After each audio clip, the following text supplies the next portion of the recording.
Hello everyone, welcome back to the channel.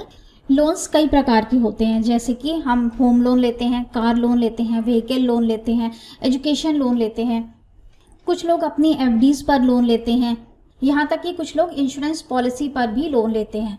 तो काफ़ी सारे प्रकार के लोन होते हैं, लेकिन ये सभी लोन इनकम टैक्स में डिडक्शन के लिए क्वालिफाई नहीं है। इनमें से कुछ ही ऐसे लोन्स हैं जिन पर कि आपको इनकम टैक्स में डिडक्शन मिल जाता है और आपका काफ़ी सारा इनकम टैक्स सेव हो जाता है। आज के वीडियो में हम यही डिस्कस करने वाले हैं कि ऐसे कौन से लोन हैं जिन पर कि आपको इनकम टैक्स के अंदर डिडक्शन मिलता है और उनको अपने आईटीआर में क्लेम करके आप काफ़ी सारा इनकम टैक्स सेव कर सकते हैं।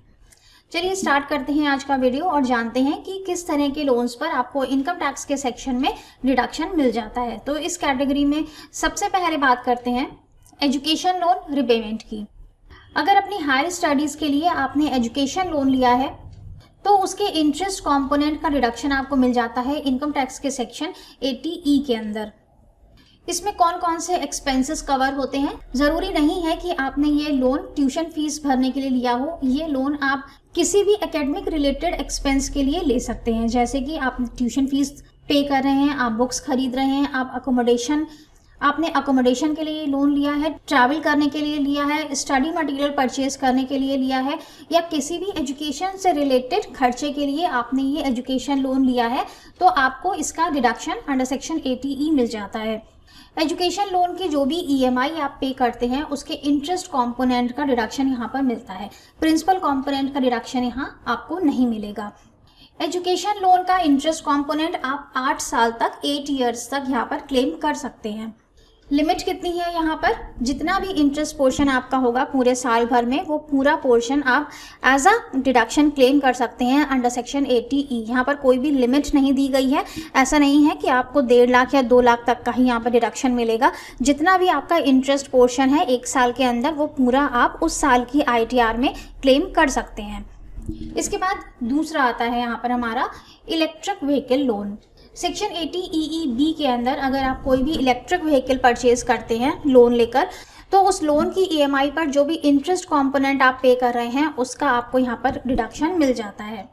अगर आप सैलरीड पर्सन हैं तो आप 1.5 लाख रुपए तक का डिडक्शन क्लेम कर सकते हैं अंडर सेक्शन 80EE-B, और अगर आप बिजनेसमैन हैं तो आपको 1.5 लाख रुपए का डिडक्शन तो मिलेगा ही इस सेक्शन के अंदर। इसके अलावा अगर आपका इंटरेस्ट पेमेंट 1.5 लाख के ऊपर जा रहा है तो उस एक्सेस एक्सपेंस को आप एज अ बिजनेस एक्सपेंस अपने प्रॉफिट लॉस में चार्ज कर सकते हैं और अकॉर्डिंगली आपका प्रॉफिट कम हो जाएगा। लेकिन as a business expense claim करने के लिए ज़रूरी है कि वो जो इलेक्ट्रिक व्हीकल आपने परचेज की है वो आपके बिजनेस के नाम पर रजिस्टर्ड होनी चाहिए। तो ये था इलेक्ट्रिक व्हीकल लोन। इस पर आपको अंडर सेक्शन 80EE-B डिडक्शन मिल जाता है और यहाँ पर मैक्सिमम लिमिट 1.5 लाख रुपए तक की है। 1.5 लाख रुपए तक आपको यहाँ पर इंटरेस्ट कंपोनेंट का डिडक्शन मिल जाता है। अकॉर्डिंगली आपका इनकम टैक्स भी यहाँ पर कम हो जाएगा। तीसरी कैटेगरी आती है होम लोन रिपेमेंट की, जो कि हम सभी लोग जानते हैं कि होम लोन में हम लोगों को डिडक्शन मिलता है इनकम टैक्स में। होम लोन रिपेमेंट में यहाँ पर 2 सेक्शंस हैं। अंडर सेक्शन 80C हमें प्रिंसिपल कंपोनेंट का डिडक्शन मिल जाता है और अंडर सेक्शन 24B हमें इंटरेस्ट कंपोनेंट का डिडक्शन मिल जाता है। होम लोन की जो भी ईएमआई आप पे करते हैं उसमें इंटरेस्ट कंपोनेंट होता है और प्रिंसिपल कंपोनेंट होता है। तो इंटरेस्ट कंपोनेंट का डिडक्शन हमें अंडर सेक्शन 24B मिलता है, जिसमें कि हम मैक्सिमम 2 लाख रुपए तक इंटरेस्ट डिडक्शन क्लेम कर सकते हैं। इसके अलावा जो हमारा प्रिंसिपल कंपोनेंट होता है उसमें हम अंडर सेक्शन 80C पूरा 1.5 लाख रुपए तक का principal component as a deduction claim कर सकते हैं। अगर आपने जॉइंट होम लोन लिया है तो और भी अच्छी बात है। अगर हस्बैंड और वाइफ मिलकर जॉइंट होम लोन लेते हैं और दोनों ही लोग उसकी ईएमआई का पेमेंट कर रहे हैं तो अंडर सेक्शन 80C 1.5 लाख रुपए हस्बैंड क्लेम कर सकता है और 1.5 लाख रुपए वाइफ क्लेम कर सकती है। इन ऑल आपको 3 लाख रुपए का डिडक्शन अंडर सेक्शन 80C मिल जाता है। सिमिलरली अगर आपने जॉइंट होम लोन लिया है तो सेक्शन 24B के अंदर भी आप हस्बैंड 2 लाख रुपए तक का डिडक्शन क्लेम कर सकता है इंटरेस्ट कॉम्पोनेंट का, और वाइफ भी 2 लाख रुपए तक का डिडक्शन क्लेम कर सकती है इंटरेस्ट कॉम्पोनेंट का। तो इन ऑल आपको 4 लाख रुपए तक का डिडक्शन मिल जाता है अंडर सेक्शन 24B। इसलिए जॉइंट होम लोन लेना काफ़ी अच्छा है। 3 लाख रुपए आपको 80C के अंदर मिल जाते हैं और 4 लाख रुपए आपको 24B के अंदर मिल जाते हैं। टोटल 7 लाख रुपए तक का डिडक्शन आप क्लेम कर सकते हैं दोनों लोग मिलकर जिन्होंने भी जॉइंट होम लोन लिया है। इसके बाद चौथा जो हमारा लोन आता है जिसमें कि हमें इनकम टैक्स में डिडक्शन मिल जाता है वो है personal loan repayment. Personal loan repayment के लिए काफ़ी सारी कंट्रोवर्सीज़ हैं। कुछ लोग कहते हैं कि पर्सनल लोन पर हमें डिडक्शन नहीं मिलता है इनकम टैक्स में, और कुछ का व्यू है कि पर्सनल लोन पर डिडक्शन मिलता है। तो आइए चलिए देखते हैं कि पर्सनल लोन पर हमें किस तरह से डिडक्शन मिलता है। पर्सनल लोन पर जो भी टैक्स बेनिफिट्स हैं वो डिपेंड करते हैं कि आपने पर्सनल लोन को किस तरह से यूज़ किया है। अगर आपने पर्सनल लोन अपने होम लोन की EMI पेमेंट के अगर आपने पर्सनल लोन इसलिए लिया है कि आप होम लोन का रिपेमेंट करना चाहते हैं तो आपको डिडक्शन मिल जाएगा इस केस में। अगर आप अपने घर का रिनोवेशन करवाना चाहते हैं, रिन्यूअल करवाना चाहते हैं, कोई रिपेयर्स करवाना चाहते हैं, तब भी आपको डिडक्शन मिल जाएगा। लेकिन रिन्यूअल या रिनोवेशन करवाने के लिए डिडक्शन हमें सिर्फ इंटरेस्ट कंपोनेंट का मिलता है और उसमें मैक्सिमम लिमिट 30,000 रुपीज़ की है। इंटरेस्ट कंपोनेंट का डिडक्शन जो हमें सेक्शन 24B के अंदर मिलता है मैक्सिमम 2 लाख रुपए तक का, वो यहाँ पर नहीं मिलेगा।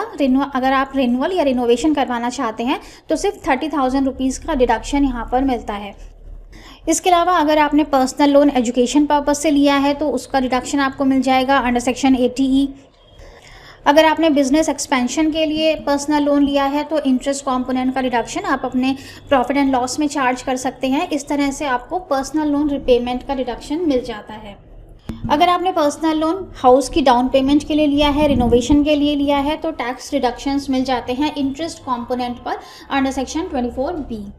और अगर आपने पर्सनल लोन बिजनेस पर्पस के लिए लिया है या किसी असेट को परचेज करने के लिए लिया है तो उस पर जो आप इंटरेस्ट पे कर रहे हैं उसको आप अपने प्रॉफिट लॉस अकाउंट में एज अ डिडक्शन क्लेम कर सकते हैं, जिसकी वजह से आपका प्रॉफिट कम हो जाएगा और अकॉर्डिंगली आपका इनकम टैक्स भी कम हो जाएगा।